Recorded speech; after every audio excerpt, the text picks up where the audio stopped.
En el estudio pasado hablamos acerca de los elementos de la oración, aquellas cosas que debemos incluir cuando oramos, cuando estamos en ese tiempo de comunión con nuestro Dios. Ahora, hermanos, quisiera que veamos otros aspectos acerca de la oración. Vamos a ver las condiciones, o si le queremos poner requisitos para orar, cosas que debemos incluir y pensar, hermanos, cuando estamos orando a nuestro Dios.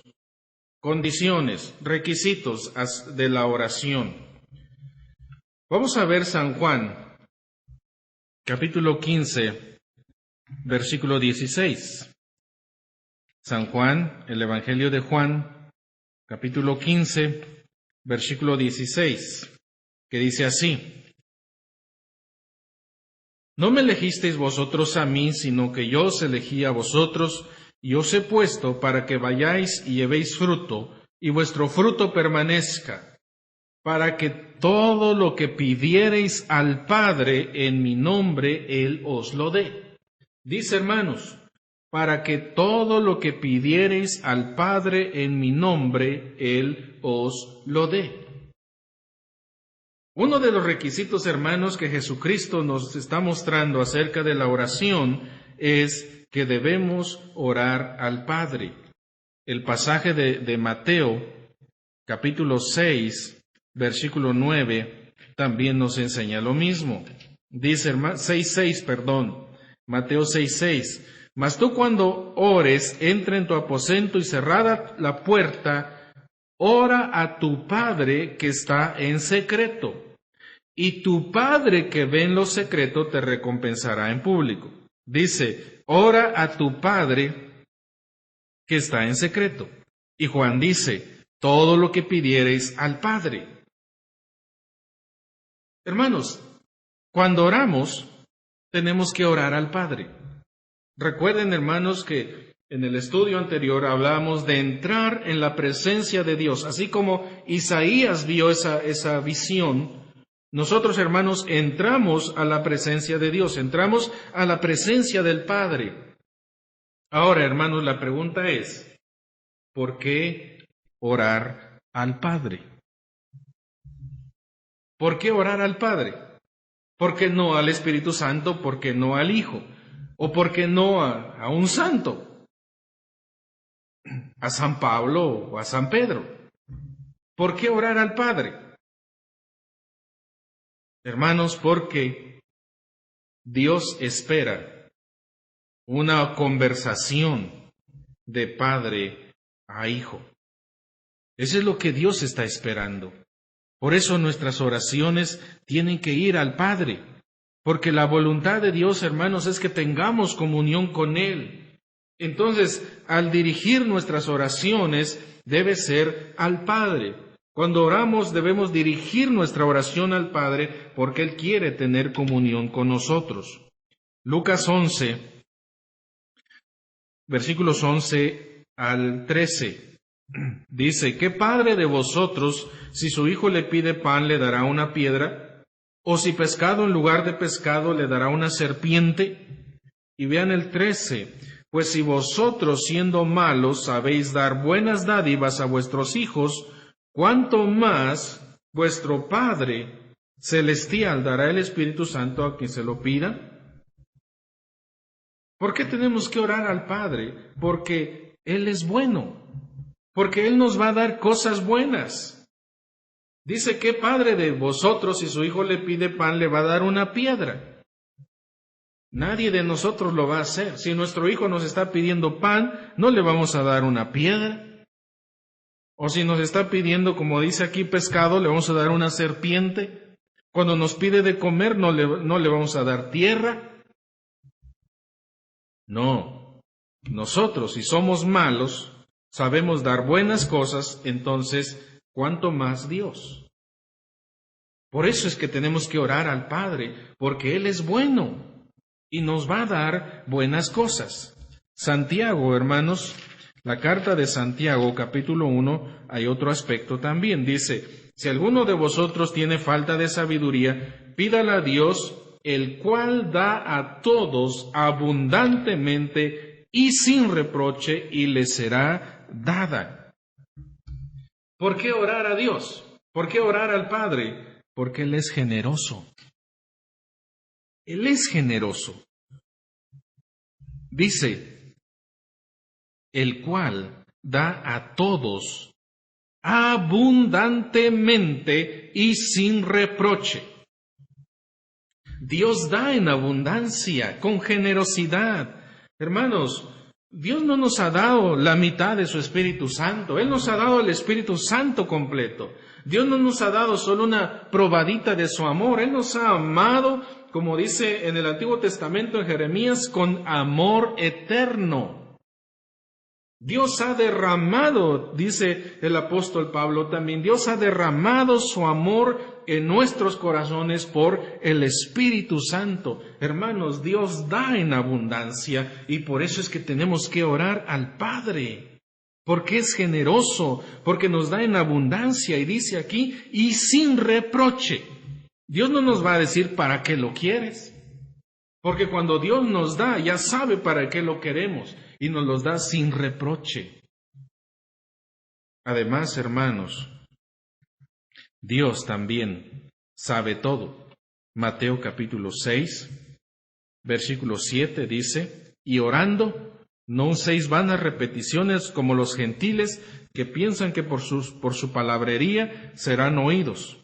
No os hagáis pues semejantes a ellos, porque vuestro Padre sabe de qué cosas tenéis necesidad antes que vosotros le pidáis. Hermanos, Dios sabe todo. Dios sabe todo. Y Efesios 3:20 dice que Dios es todopoderoso. Entonces, hermanos, nuestra oración tiene que ser dirigida al Padre. Al Padre. A Él tenemos que dirigir nuestras oraciones. San Juan, capítulo 16, versículos 23 y 24, nos da otra condición. San Juan 16, 23 y 24, dice, en aquel día no me preguntaréis nada. De cierto os digo que todo cuanto pidiereis al Padre en mi nombre os lo dará. Hasta ahora nada habéis pedido en mi nombre. Pedid y recibiréis para que vuestro gozo sea cumplido. Otra condición, hermanos, de la oración es orar en el nombre de Jesús. Orar en el nombre de Jesús. ¿Qué significa orar en el nombre de Jesús? Hermanos, orar en el nombre de Jesucristo es entrar en la presencia de Dios no porque lo merezcamos, sino porque Cristo me hace digno. Es orar con la base de autoridad otorgada por Cristo. Orar en su nombre es reconocer que nuestras oraciones no tienen valor alguno delante de Dios aparte de Cristo. Hermanos, orar en el nombre de Cristo no es una fórmula mágica de decir, Padre Celestial, te pido, te agradezco y esto y lo otro, aquello, en el nombre de Jesús, amén. Y esperar que Dios ya nos va a contestar. No es una fórmula mágica. Orar en el nombre de Cristo, hermanos, va mucho más allá. Supongamos que usted quiere ver al presidente de la República. Y usted dice, voy a ir a ver al presidente de la República. Agarra el autobús, se va, llega allá a Los Pinos, la residencia del presidente de la República, y usted dice al de la puerta, vengo a ver al presidente de la República. ¿Qué le van a decir? ¿Y tú quién eres? ¿Y tú quién eres? Pues soy fulano de tal, me llamo así, vivo en tal lugar, ¿y eso qué? Pues vengo a ver al presidente. No se puede. Pero si usted dice, me recomendó cualquier otro funcionario importante, entonces lo van a dejar entrar. ¿Por qué? Porque trae la recomendación de alguien a quien el presidente sí conoce. Usted dice, yo vengo aquí porque cualquier funcionario, el secretario de Gobernación me dijo que podía venir. Vengo en el nombre de fulano de tal y quiero ver al presidente. Sí, cómo no, espérenos un momento, lo vamos a llevar. Lo dejan entrar. Hermanos, orar en el nombre de Cristo significa que yo vengo a la presencia de Dios, pero en el nombre de Cristo, quien me está recomendando es el Señor Jesucristo, no soy yo. No es por mis méritos, no es por mi persona, es porque Cristo dice que yo venga al Padre. Y a través de Jesucristo yo puedo entrar al Padre. Recuerden lo que dice San Juan 14. Yo soy el camino, la verdad y la vida, y nadie viene al Padre sino por mí. Nadie viene al Padre sino por Jesús. Entonces, hermanos, cuando nosotros vamos a la presencia de Dios en el nombre de Cristo, quiere decir que estamos entrando a su presencia, pero por los méritos de Cristo, por la recomendación del Señor Jesucristo. Entonces, hermanos, orar en el nombre de Cristo no es una fórmula mágica, es mucho más allá, es un concepto mucho más profundo de decir que Dios me va a recibir porque Cristo es quien me está recomendando. Cristo es quien me ampara para poder entrar en la presencia del Señor. Mateo capítulo 21, versículo 22. Veamos, hermanos, otra condición. 21-22, y dice así, y todo lo que pidiereis en oración, creyendo, lo recibiréis. Vean esta frase, hermanos, esta palabrita, creyendo. Todo lo que pidiereis en oración, creyendo, lo recibiréis. No dice todo lo que pidiereis en oración, lo recibiréis.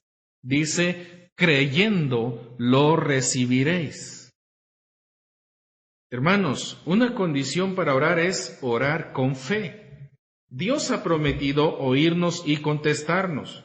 Por eso, hermanos, cuando oramos, Dios quiere que confiemos en Él, que esperemos que Él nos va a dar lo que hemos pedido.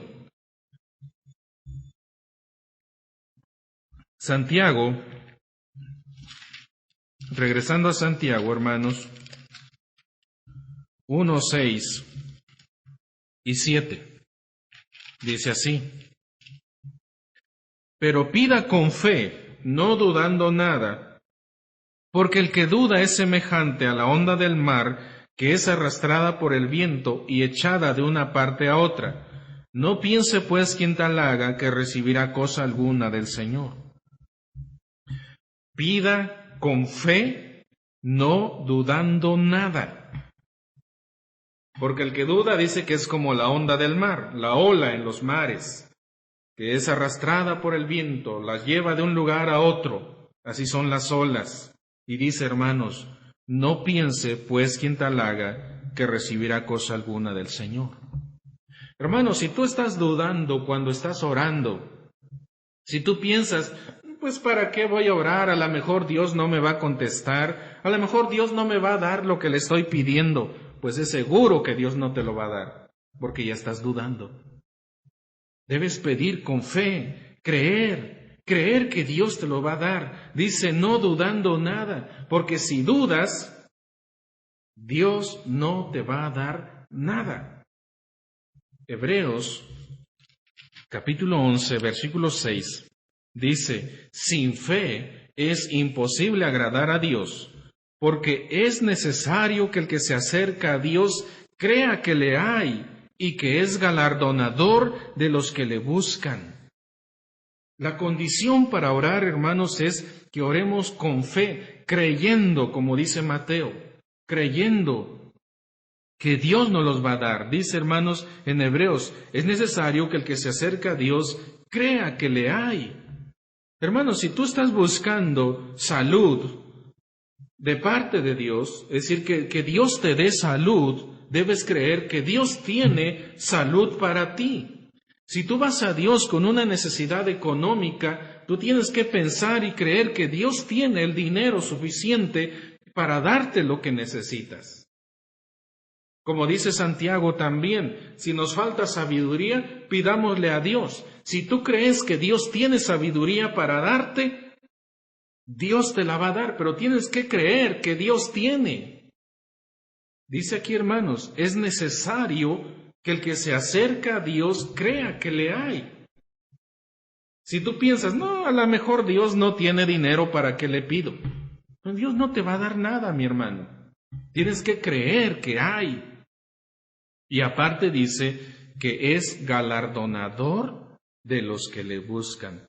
La palabra galardón es un regalo, es generosidad, es decir, que Dios te va a dar más de lo que le estás pidiendo. Y normalmente, hermanos, en las oraciones así pasa. Dios nos da más de lo que normalmente le pedimos.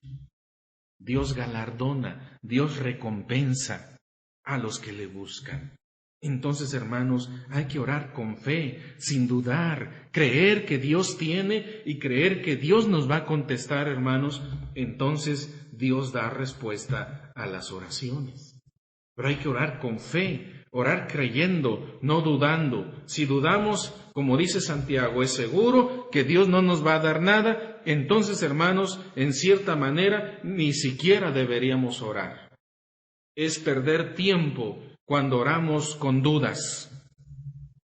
Primera de Juan, capítulo 5, versículos 14 y 15. Otra condición para la oración.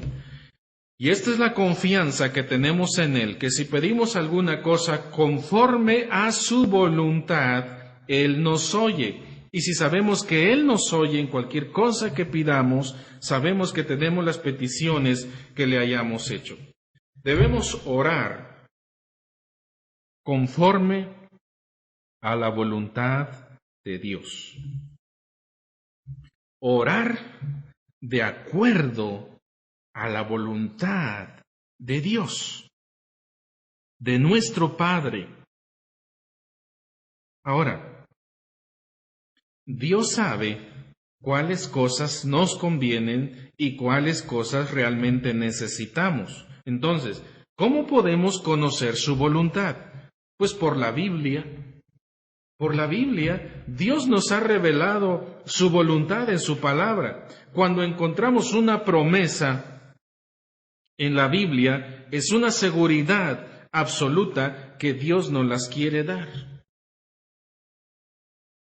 Si encontramos una promesa en su palabra para nosotros, es una seguridad que Dios quiere darnos eso que está ahí prometido.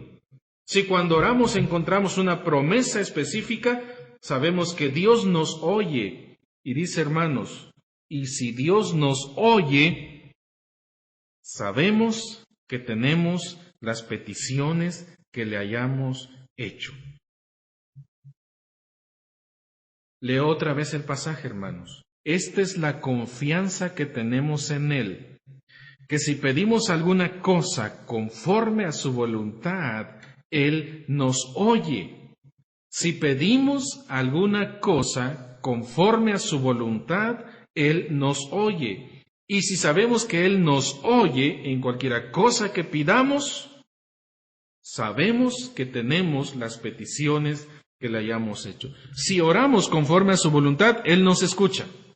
Y si nos escucha, es seguro que tenemos lo que le estamos pidiendo. Eso es lo que nos dice Santiago, hermanos. Y por la Biblia podemos conocer su voluntad. Lo que leemos aquí en Santiago 1:5. Si nos falta sabiduría, vamos a pedirle. Entonces, hermanos, esa es su voluntad. Si necesitamos sabiduría, Él nos va a dar. Es su voluntad. Romanos capítulo 8, versículo 26 y 27. Ahí tenemos la ayuda del Espíritu Santo.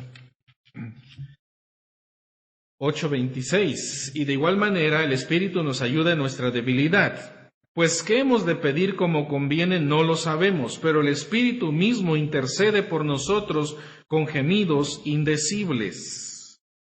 Tenemos la ayuda del Espíritu Santo.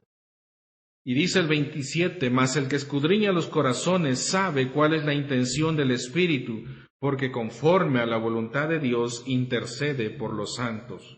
Hermanos, hay detalles específicos que no están revelados en la Biblia y ahí es donde actúa el Espíritu Santo. El Espíritu Santo acomoda nuestra oración para que llegue conforme a la voluntad de Dios. Hermanos, ¿no les ha pasado que a veces usted pide una cosa y Dios le da otra?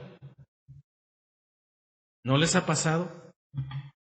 A lo mejor usted está pidiendo dinero para comer, pero Dios le da comida. Es decir, no le da dinero, pero le da comida. ¿No les ha pasado así, hermanos, que usted pide algo y Dios le da otra cosa? Pues, hermanos, es porque Dios nos conoce. Dios sabe cuál es nuestra verdadera necesidad. Y entonces el Espíritu Santo acomoda la oración para que llegue conforme a la voluntad de Dios. Si usted está pidiendo dinero para comer, ¿cuál es su necesidad principal? No es dinero, es comida, esa es su necesidad. Y entonces Dios le va a dar comida.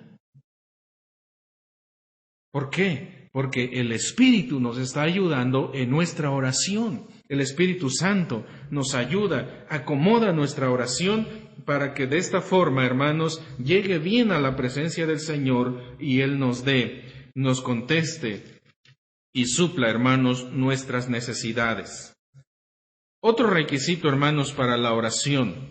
Vamos a leer 2 de Crónicas 7:14. 2 de Crónicas 7:14 dice, si se humillare mi pueblo sobre el cual mi nombre es invocado y oraren y buscaren mi rostro y se convirtieren de sus malos caminos, entonces yo oiré desde los cielos, perdonaré sus pecados y sanaré su tierra. Hermanos, otro requisito otra condición de la oración es la humildad. La humildad. Dicen Crónicas, si se humillare mi pueblo, si se humillare mi pueblo, la humildad, la dependencia de Dios, el reconocer, hermanos, que no podemos hacer todas las cosas, eso nos ayuda, hermanos, para nuestra oración, para que Dios dé respuesta a nuestras oraciones. La humildad. No tenemos que ser orgullosos ni egoístas, ser humildes de corazón y Dios nos va a ayudar. Primera de Juan 3:22, otra condición a la oración.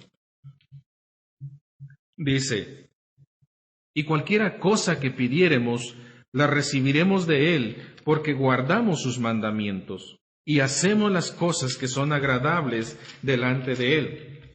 Dice, hermanos, cualquiera cosa que pidiéremos, la recibiremos de Él, porque guardamos sus mandamientos. Cualquier cosa que pidamos, la recibimos porque guardamos sus mandamientos. Hermanos, la obediencia. La obediencia es una condición para que Dios conteste nuestras peticiones. Si somos desobedientes, Dios no nos va a dar. Tenemos que ser obedientes. Y otra condición más, hermanos, una última condición, tal vez haya más condiciones, ¿verdad?, para poder orar y que Dios nos conteste, pero una última que vamos a ver nosotros aquí es Juan 16:24. Hasta ahora nada habéis pedido en mi nombre. Pedid y recibiréis, para que vuestro gozo sea cumplido. Una condición es pedir. Pedir. Dice Jesús, hasta ahora nada habéis pedido. Pedid y recibiréis, para que vuestro gozo sea cumplido. Entonces, hermanos, estas son las condiciones para orar. Orar al Padre, orar en el nombre de Jesucristo, orar con fe, conforme a la voluntad de Dios, con humildad, andando en obediencia y pedir. Ahora, hermanos, ¿cuándo y dónde debemos orar? ¿Cuándo orar? ¿Y dónde también? ¿Cuál es el lugar adecuado para orar? ¿Y qué tiempo? El ejemplo de Jesucristo, hermanos, nos va a ayudar mucho. Recuerden que Cristo es nuestro ejemplo en todos los sentidos, es nuestro ejemplo. Y en la oración, hermanos, pues mucho más. Podemos seguir el ejemplo de Jesucristo. ¿Cuándo oraba Jesús? Dice Marcos 1:35. Levantándose muy de mañana, siendo aún muy oscuro, salió y se fue a un lugar desierto y ahí oraba. ¿Cuándo? ¿Cuándo oraba Cristo? Dice aquí, muy de mañana, siendo aún muy oscuro. ¿A qué horas, hermanos, piensan que sería este tiempo? ¿A qué horas? ¿Cuándo es el tiempo de la madrugada en que está más oscuro? Usted puede pensar. Pues ese era el tiempo en que Jesucristo oró, muy de mañana, siendo aún muy oscuro. ¿Por qué muy de mañana, hermanos? Porque en la mañana la mente está más despejada. En la noche, normalmente, hermanos, ya estamos cansados y estamos pensando en todos los problemas del día, todo lo que nos pasó, nuestra mente está más ocupada, pero en la mañana está más libre de distracciones. Y lo más importante, hermanos, cuando oramos en la mañana, es que indica que le estamos dando a Dios el primer lugar. Antes de iniciar el día, con nuestras actividades, con nuestros trabajos, debemos orar, porque eso significa que le estamos dando a Dios el primer lugar. Lucas, capítulo 6, versículo 12. Veamos otro ejemplo, hermanos, de cuándo orar. Ya vimos que muy de mañana. ¿En qué otro tiempo? Dice, en aquellos días fue al monte a orar y pasó la noche orando a Dios. Lucas 6:12 dice, y pasó la noche orando a Dios. Pasó la noche orando a Dios. Toda la noche. Toda la noche. Entonces, muy de mañana, toda la noche. Ahora, toda la noche no significa que esto haya sido una práctica en la vida de Jesucristo, es decir, que todas las noches Jesucristo orara toda la noche. No fue así. Estas fueron ocasiones importantes cuando Jesucristo lo hacía. Había tiempos especiales cuando Jesús dedicaba la noche entera para orar. No es que todas las noches. No, en ocasiones especiales. Hermanos, después de esta noche de oración, Jesús escogió a sus 12 discípulos. Entonces, era una situación muy importante de por qué Jesús dedicó toda la noche para orar. Porque a la mañana siguiente vendría un aspecto muy importante de su vida, escoger a sus 12 discípulos. No era sencillo, no era fácil. Por eso es que dedicó toda la noche para orar. ¿Por qué, hermanos? Porque en las manos de sus discípulos Jesús estaría encargando toda la tarea de llevar el Evangelio por todo el mundo. La obra que Él comenzó, los discípulos tenían que continuarla. Era algo muy importante, hermanos, poder elegir a las personas adecuadas para este trabajo. Por eso es que pasó toda la noche. Aquí mismo en Lucas, hermanos, versículo 13 es lo que nos está diciendo. Cuando era de día, llamó a sus discípulos y escogió a 12 de ellos, a los cuales también llamó apóstoles. Hermanos, Jesús oraba antes de las grandes crisis de su vida, antes de los grandes problemas que él enfrentaría. Jesús pasaba tiempo orando. Ya vimos aquí, hermanos, toda la noche pasó orando para el siguiente día poder escoger a sus discípulos. Lucas capítulo 3, hermanos, nos habla también de su bautismo. 3, capítulo 4, hermanos, de Lucas. en su bautismo. Es Mateo, hermanos, el pasaje de Mateo. Mateo 3, 21. O no tiene 21. Entonces, hermanos, en Lucas 22, este sí es un texto seguro. Lucas 22, antes de su muerte, 22, 39, dice, y saliendo se fue como solía al monte de los discípulos, y sus discípulos también le siguieron. 40, cuando llegó a aquel lugar les dijo, orad, que no entréis en tentación. Y él se apartó de ellos a distancia como de un tiro de piedra, y puesto de rodillas, oró. Puesto de rodillas, oró. Antes de su muerte, hermanos, Jesús oró. Y Marcos capítulo 1, dice así, hermanos, Marcos 1:35, ya lo leímos. Siendo muy de mañana, siendo aún muy oscuro, salió y se fue a un lugar desierto y allí oraba. Y le buscó Simón y los que con él estaban, y hallándole le dijeron, todos te buscan. Él les dijo, vamos a los lugares vecinos para que predique también ahí, porque para esto he venido. Y predicaba en las sinagogas de ellos en toda Galilea y echaba fuera demonios. Antes de esta gira de predicación, antes de salir a compartir el evangelio, él se levantó muy de mañana para orar. Hermanos, Jesús se preparó para cada crisis importante de su vida, dedicando tiempos para la oración. Y esa es la razón de por qué nosotros a veces, hermanos, no soportamos las pruebas. Esa es la razón de por qué no soportamos los problemas. Porque no nos preparamos en oración. Imagínense, hermanos, que todos nos preparáramos en la oración para enfrentar los problemas cuando vengan. Sería diferente, sería distinto. Pero no hay esa preparación. Jesús, hermanos, oraba también después de los grandes acontecimientos de su vida. Vamos a leer Mateo 14. Mateo 14, versículo 23. Despedida la multitud, subió al monte a orar aparte.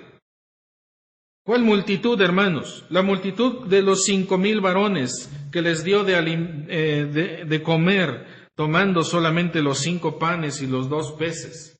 Cuando Jesús multiplicó los 5 panes y los 2 peces para dar de comer a estas 5,000 personas, el Evangelio de Juan dice que eran como 5,000 varones, sin contar las mujeres y los niños.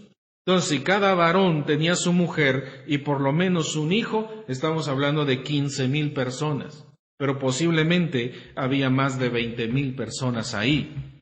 Y con solo 5 panes y 2 peces, Jesús alimentó a esta multitud. Fue un milagro, hermanos, maravilloso, especial, porque es el único milagro que está registrado en los 4 evangelios. Es el único milagro registrado en los 4 evangelios. Hay otros milagros, pero solamente Mateo lo menciona, o Mateo, Marcos y Lucas, pero Juan ya no lo menciona. O hay milagros que Juan menciona que no están registrados en los otros evangelios. Pero hermanos, es el único que se menciona en los 4. Así que fue un milagro importantísimo, especial. Y entonces, hermanos, después de esto, dice el 23, despedida la multitud, subió al monte a orar. Entonces Jesús oraba después de los grandes acontecimientos de su vida. Nosotros, hermanos, solamente nos preocupamos por lo que va a pasar antes. Vamos a suponer que va a haber una campaña evangelística en la iglesia. Y el pastor, el hermano encargado, lo está anunciando todos los domingos, y estamos orando antes. Pero pasa la campaña y se nos ha olvidado orar. Jesús, hermanos, oraba también después. Lucas, hermanos, el Evangelio de Lucas, capítulo 6. versículos 15 y 16. Lucas 6, 15 y 16.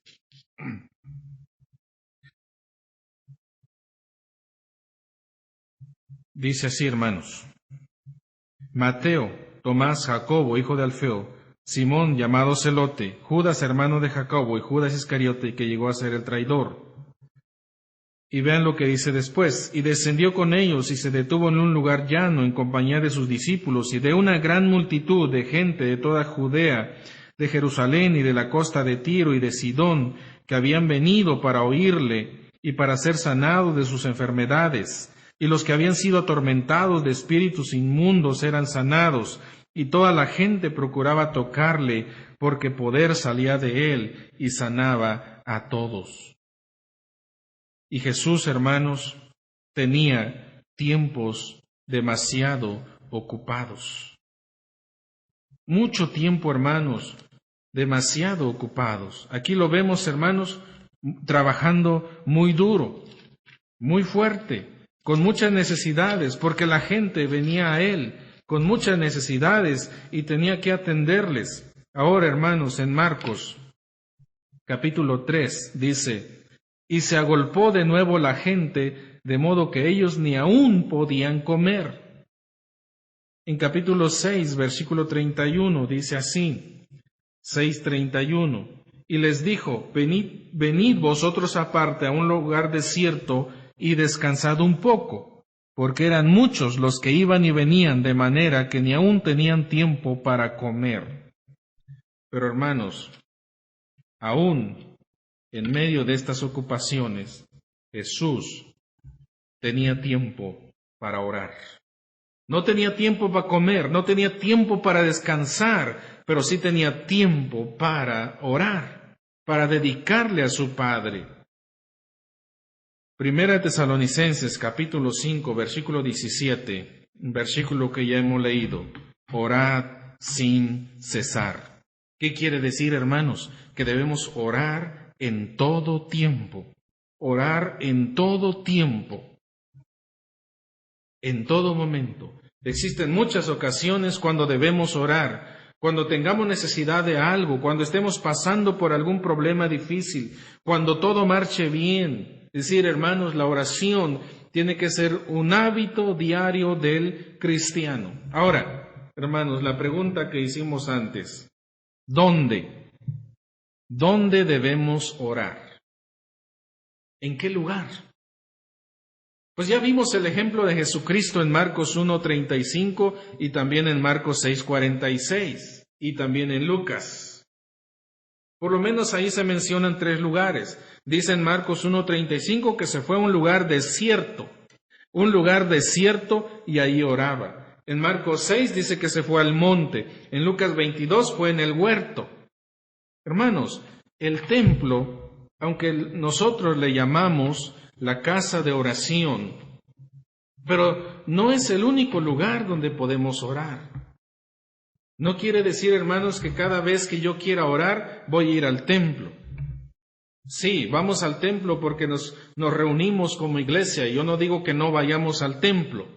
Debemos ir al templo, debemos congregarnos, porque este también es el mandamiento de la Biblia en Hebreos 10:25. No dejar de congregarnos es un mandamiento de Dios.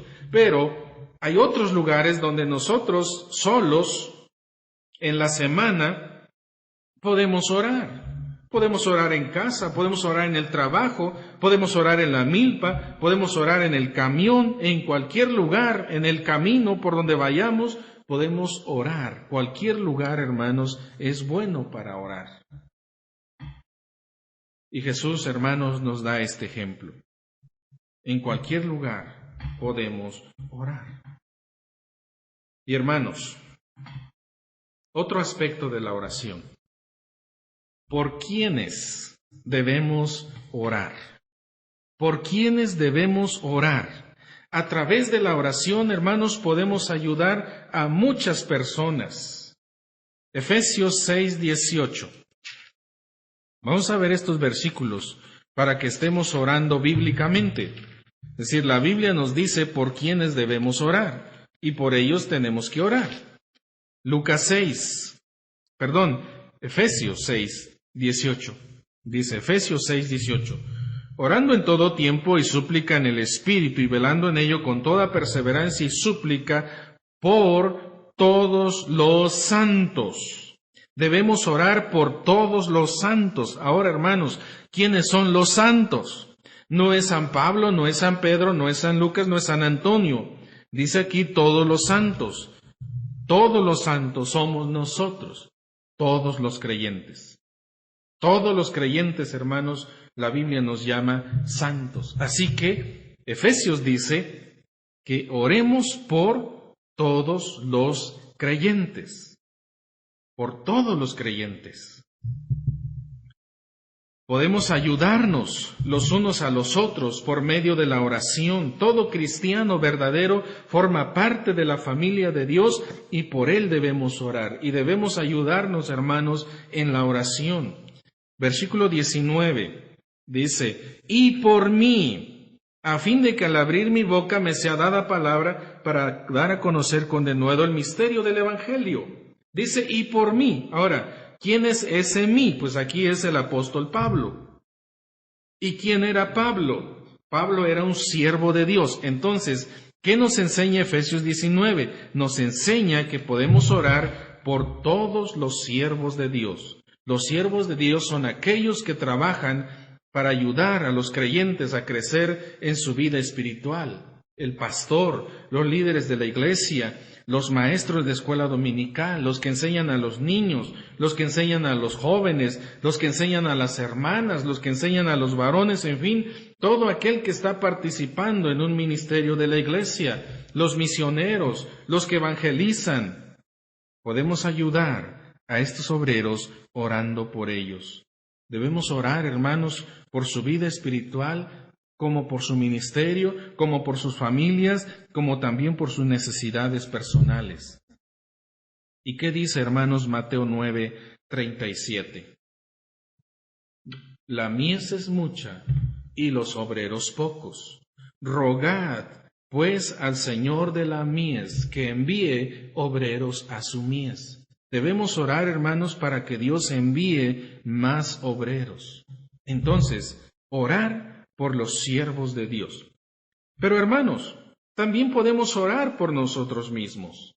No es egoísmo, hermanos, orar por nosotros mismos. Lógico que no vamos a dedicar todas nuestras oraciones y todo el tiempo de oración a orar por nosotros mismos. Vamos a orar por otras personas, pero también podemos orar por nosotros mismos. Santiago 1:5 pues nos habla de que si nos falta sabiduría, que oremos por sabiduría. Salmo 119:34 habla de que Dios nos dé entendimiento para guardar su palabra. Esa es una petición personal. Que Dios nos dé entendimiento en su palabra. Salmo 119:133 habla también de ordenar nuestros pasos. Mateo 26:41 dice ahí que oremos para no caer en tentación. Entonces podemos orar por nosotros para no caer en tentación. Podemos llevar a Dios nuestras peticiones personales. Primera de Timoteo 2, 1 y 2. Una oración, hermanos, muy importante. Exhorto ante todo a que se hagan rogativas, oraciones, peticiones y acciones de gracias por todos los hombres, por los reyes, por todos los que están en eminencia, para que vivamos quieta y reposadamente con toda piedad y honestidad. Debemos orar, hermanos, por nuestras autoridades, por nuestro presidente de la República, por nuestros gobernadores, por nuestros presidentes municipales, por los delegados, por todos aquellos, hermanos, que tienen un puesto de autoridad. Que Dios los guíe, que Dios los dirija, para que puedan usar bien esa autoridad que Dios les ha dado. Muchos nos quejamos de que los recursos no llegan a las comunidades. Pues hay que orar, porque Dios toque el corazón de esas autoridades para que las comunidades sean beneficiadas. Que Dios les dé sabiduría para poder aplicar todo lo que tienen bajo su autoridad para beneficio de nuestro país. Orar por nuestras autoridades. Cada una de ellas necesita de Dios.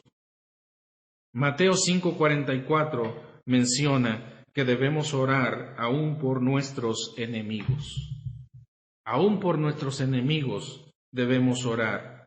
¿Hay alguna persona en este momento con la cual estás enemistado, estás peleado, estás enojado? Ora por esa persona. Toma un momento para orar por él. Y hermanos, a este aspecto de la oración, de orar por otros, se le llama intercesión. Es estar intercediendo delante de Dios a favor de otras personas. Y yo quisiera, hermanos, ver un poco, a través de la palabra de Dios, la importancia de orar por otros, la importancia de orar a favor de otros. ¿Por qué, hermanos, es tan necesario que intercedamos por nuestros demás hermanos, por la obra de Dios en general, por las iglesias? Vamos a Ezequiel, capítulo 22, versículos 30 y 31.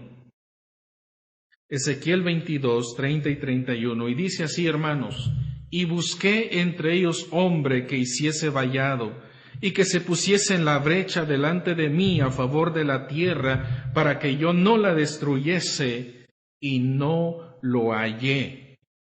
Por tanto, derramé sobre ellos mi ira, con el ardor de mi ira los consumí, hice volver el camino de ellos sobre su propia cabeza, dice Jehová el Señor.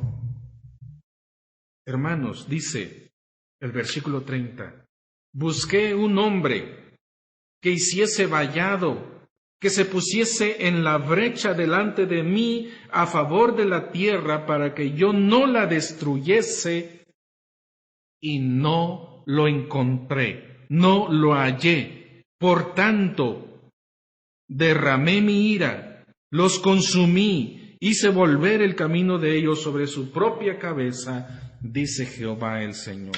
Hermanos, qué tan importante es la intercesión, qué tan necesaria, qué tan elemental es que estemos intercediendo a favor de otros.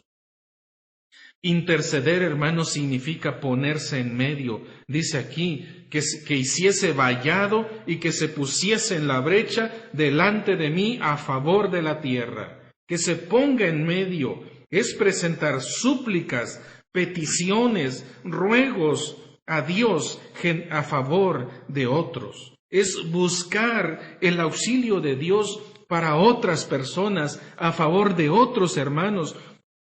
Buscar que Dios los esté ayudando. Buscar que Dios los ilumine. Que Dios los guarde, que Dios los proteja. Es muy necesario, hermanos, muy necesario que nos pongamos en medio para interceder por otras personas. Vamos a ver, hermanos, dos aspectos de la intercesión: cuando sí hay y cuando no hay. Veamos primero, hermanos, cuando sí hay. ¿Qué pasa, hermanos, cuando Dios sí encuentra a una persona? En Números, capítulo 14. Números 14. Y voy, hermanos, a relatarles la historia de este capítulo. Moisés había enviado a los 12 espías a reconocer la tierra, pero 10 de estos espías vinieron con una información que hizo que el pueblo se desanimara por completo. 2 de ellos dijeron, sí podemos ir, pero la multitud, el pueblo de Israel, hizo más caso a los 10 y le dijeron a Moisés, no vamos a ir, porque vamos a morir, porque es que Dios nos trajo hasta aquí. Y saben, hermanos, Dios se enojó por la incredulidad de este pueblo, y Dios quiso destruir a este pueblo. Pero dice, hermanos, en el versículo 13, Moisés respondió a Jehová, lo oirán luego los egipcios, porque de en medio de ellos sacaste a este pueblo con tu poder, y lo dirán a los habitantes de esta tierra, los cuales han oído que tú, oh Jehová, estabas en medio de este pueblo, que cara a cara aparecías tú, oh Jehová, y que tu nube estaba sobre ellos, y que de día ibas delante de ellos en columna de nube y de noche en columna de fuego, y que has hecho morir a este pueblo como un solo hombre, y las gentes que hubieren oído de tu fama hablarán diciendo, por cuanto Jehová no pudo meter a este pueblo en la tierra, los mató en el desierto. Ahora pues, yo te ruego que sea magnificado el poder del Señor como lo hablaste diciendo, Jehová tardo para la ira, grande en misericordia, que perdonas la iniquidad, la rebelión. Y dice el 19, perdona ahora la iniquidad de este pueblo según la grandeza de tu misericordia y como has perdonado a este pueblo desde Egipto hasta aquí. Y vean, hermanos, lo que dice el versículo 20. Entonces Jehová dijo, yo lo he perdonado conforme a tu dicho. Hermanos, Dios quería destruir a este pueblo. Dios quería borrarlo del mapa por su incredulidad, porque no le estaban creyendo a Dios, porque pensaron que Dios no los podía meter a la tierra prometida y Dios quiso destruirlos. Pero hermanos, Moisés se pone en medio, intercede y dice en el versículo 19, perdónalos, perdónalos, Señor, como los has perdonado, perdónalos. Así como desde Egipto hasta aquí hemos llegado, gracias a tu perdón, perdónalos. Y dice, hermanos, el 20, yo lo he perdonado conforme a tu dicho. Porque Moisés se puso en medio, es por eso que Dios lo perdonó. Dios perdonó a este pueblo, pero porque alguien se puso en medio, alguien intercedió. Otro ejemplo, hermanos, de intercesión. Vayamos a Lucas capítulo 22. Lucas capítulo 22, versículos 31 y 32. Lucas 22, 31 y 32. Dijo también el Señor, Simón, Simón, he aquí Satanás os ha pedido para zarandearos como a trigo, pero yo he rogado por ti que tu fe no falte, y tú una vez vuelto confirma a tus hermanos. Hermanos, es el ejemplo de Jesucristo. ¿Por quién está intercediendo? Por Pedro. Simón, Simón, Satanás ha pedido para zarandearte como a trigo, pero yo he rogado por ti que tu fe no falte. Y hermanos, ya sabemos, conocemos la historia de Pedro. En el momento más importante negó a su maestro. Y cuando Cristo estaba en la tumba, Pedro dice, voy a pescar. Esto quiere decir, hermanos, ya el maestro está muerto, el que pensábamos que era el Mesías ya murió, ya estamos solos, así que me regreso a mi antiguo oficio. Yo me regreso a mi vida pasada. Eso es lo que Pedro está diciendo cuando dice voy a pescar. Es decir, ahí nos vemos, yo ya no le sigo. Pero hermanos, aquí está lo que Cristo estaba haciendo. Yo he rogado por ti que tu fe no falte. Y ya conocemos, hermanos, el apóstol Pedro en el libro de Hechos. Con un mensaje se convirtieron miles de personas, un mensaje poderoso que llegó a los corazones de este pueblo rebelde y dijeron, ¿qué vamos a hacer? ¿Qué tenemos que hacer? Arrepiéntanse. Y una multitud de personas, miles de personas se convirtieron con solo un mensaje de este apóstol Pedro. ¿Pero por qué, hermanos? Porque Cristo estaba intercediendo por él. Yo he rogado por ti que tu fe no falte. Mi hermano, cuando tú estás desanimado, cuando estás pasando por algún problema, Cristo está intercediendo. Hebreos 7:25 dice que Él está intercediendo por nosotros día y noche. Lean Hebreos 7:25. Y piensa, hermano, que cuando tú tienes un problema, Cristo está orando por ti. Así que, hermanos, cuando hay intercesión, las cosas son distintas. Los resultados son diferentes cuando alguien se pone en medio, cuando alguien dice, yo sí voy a ponerme en medio a favor de mis demás hermanos. Pero ¿qué pasa, hermanos, cuando no hay? ¿Qué dice Ezequiel 22:31? No lo hallé, por tanto derramé sobre ellos mi ira, los consumí, hice volver el camino de ellos sobre su propia cabeza, dice Jehová el Señor. Hermanos, cuando no hay intercesión, la ira de Dios se derrama, porque nadie se interpone. Hay destrucción. Dice, los consumí, derramé mi ira sobre ellos. Lo que sembramos cosechamos, hice volver sobre su propia cabeza, dice Jehová el Señor. Hermanos, ¿por qué es que encontramos familias destruidas? ¿Por qué encontramos hogares destruidos? ¿Por qué encontramos pastores destruidos? ¿Por qué encontramos naciones destruidas, iglesias destruidas, vidas destruidas, ministerios destruidos? Porque nadie se interpone. Porque no hay nadie en medio intercediendo a favor de estos hermanos, de estas personas, de estas familias. Mi hermano, tú y yo somos responsables de nuestros demás hermanos, somos responsables de todas las familias que componen la iglesia, somos responsables también de ellos, de su bienestar, porque necesitamos llevarlos en oración. Cuando vemos que una familia tiene problemas, tenemos que orar por esa familia para que Dios la restaure, para que Dios la saque, para que Dios les dé la victoria. Cuando vemos una iglesia que se está viniendo para abajo, somos responsables de orar por esa iglesia para que no se venga para abajo, mi hermano. Tú y yo somos responsables de lo que pase con esa congregación. Debemos ponernos en medio para que Dios levante nuevamente a esta iglesia, a este ministerio. Es una gran responsabilidad. Y Dios quiere, hermanos, ojalá que la situación del versículo 30 cambie, que diga, busqué entre ellos hombre que hiciese vallado, que se ponga en la brecha delante de mí a favor de la tierra para no destruirlo, y ojalá diga, y sí los encontré. No solamente diga, sí lo encontré, sino sí los encontré, que varios Dios nos encuentre intercediendo, poniéndonos en medio de la brecha. Porque, hermanos, es muy importante la intercesión. Cuando hay intercesión, la mano de Dios se mueve. Podemos ver a Dios protegiendo vidas, podemos ver a Dios salvando a gente, podemos ver a Dios salvando, supliendo las necesidades.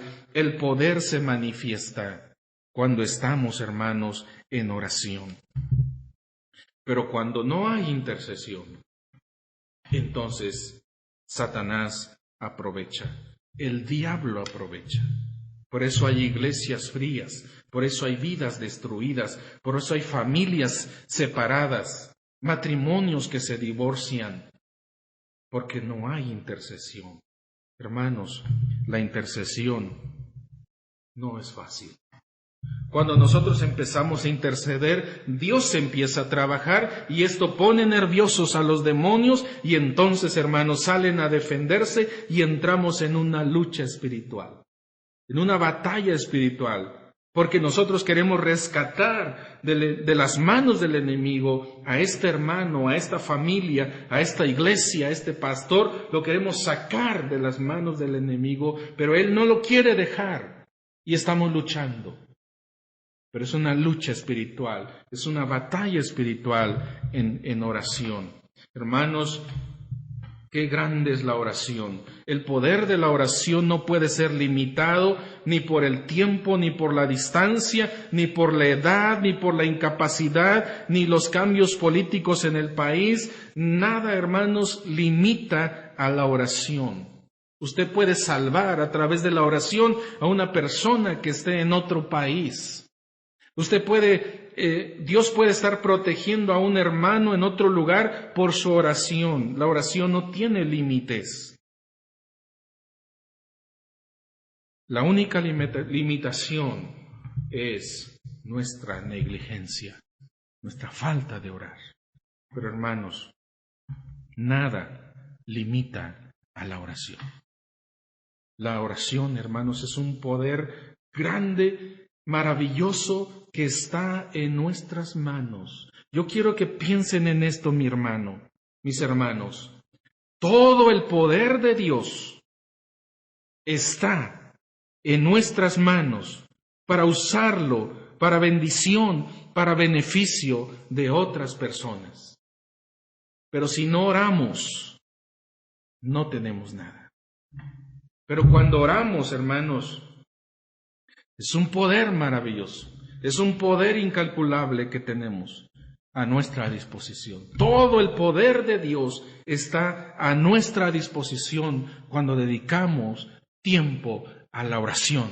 Entonces, mis hermanos, pongámonos a orar, porque es el tiempo de orar, es el tiempo de dedicarle a Dios lo mejor de nuestras vidas, porque queremos un cristianismo diferente, queremos iglesias diferentes, queremos pastores con poder, pero necesitamos, hermanos, llevarlos a Dios en oración, y nosotros somos los responsables de orar. Que el Señor les